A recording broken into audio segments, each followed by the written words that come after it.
Tons of utility and great defense. How should you build STR Perfect Form Cell?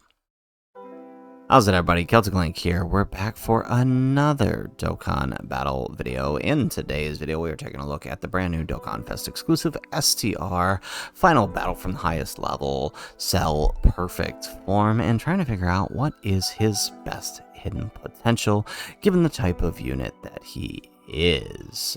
So let's go ahead. Let's waste no time at all. Let's jump right into this kit. This guy is a tournament or participants or worldwide chaos, category key 3, HP 200%, and attack and defense 170%. He's an additional HP attack and defense 50% for characters on androids or accelerated battle. He greatly raises attack and defense for one turn and causes immense damage on his super attacks. No stacking, just a standard 50% raise for the turn. Now, he does have an interesting animation when there's another tournament participant category enemy or tournament participant ally attacking in the same turn. And it gives him a permanent high chance of forming a critical hit, a permanent chance to launch an additional super attack, and for one turn creates the Cell Games arena for 5 turns.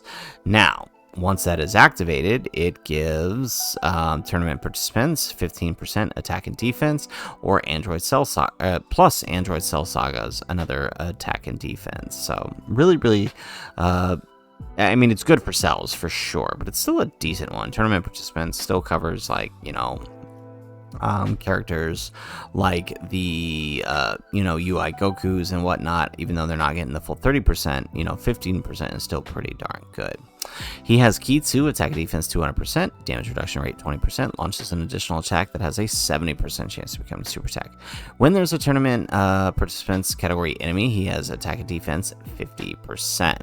When attacking with 12 or more key, he has attack 150%, and for every attack performed, he gets 30% defense. When the character is KO'd, he revives with HP fully recovered, and if it is as long as someone in the team revives, he gets damage reduction rate 30% temporarily when receiving an attack. Now, if he specifically revives, he gets an additional damage reduction rate 15% and guards all attacks. Combine that with an active skill that increases his attack and defense 35% for the rest of battle. That makes him a pretty darn powerful defensive unit, right? If he is the one to revive. So if you fish for that revive with him, he gets he gets 20% damage reduction plus an additional 15%, right? So that's 35% damage reduction combined with guard. Now, when he receives a super attack after reviving, he gets an extra 30%. So that means 55% damage reduction when he gets a super attack combined with guard. That means he's probably going to be tanking most others. The other nice thing about him is one of his best linking partners is going to be this guy right here, who also gives damage reduction to allies. So that's actually pretty good. He does, right? Let me actually confirm that. I'm pretty sure he does. They share 5 links, and I'm pretty sure... where did it go? I just lost it. Oh, no, he gives crit to allies. That's what it is. Okay. So, I mean, that's still pretty good. That helps him do some crit there. All right, excellent. Okay, so, I mean, all of that makes him an incredibly defensive unit. He's launching 3 to 4 super attacks per turn. Not a lot of damage, but it helps him out defensively for those bigger supers post-super. Plus, combined with the 55% damage reduction in guard, makes him an incredible tank. So the question is, how do you build that hidden potential? Well, as an STR type, right, he's going to lean naturally into crit.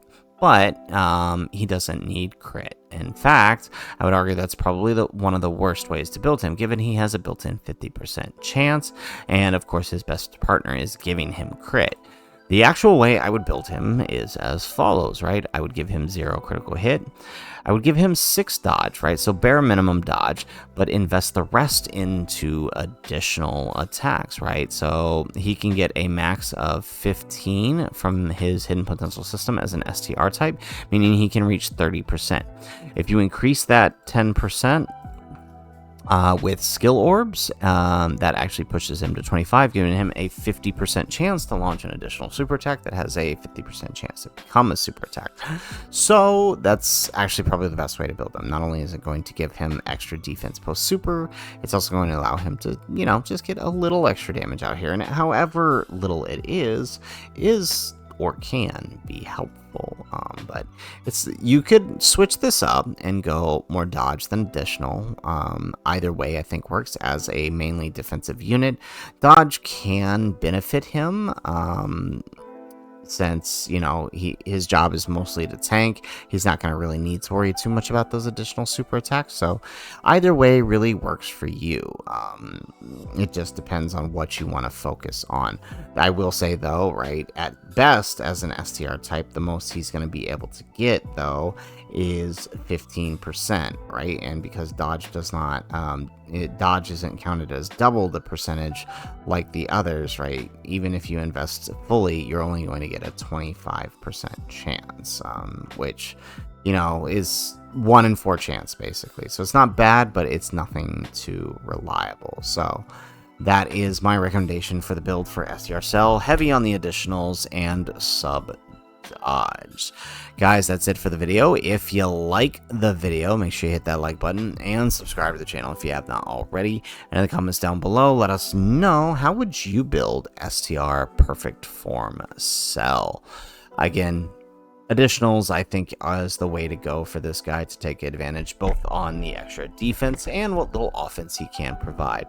Shooting out 18 to 19 million supers is not too terrible for a unit that is specifically designed to be a defensive unit. So that can be helpful, and that's kind of what I think additionals is the way to go. But of course, you let us know the way you built him in the comments down below. Otherwise, guys, as always, thanks for watching, and aloha.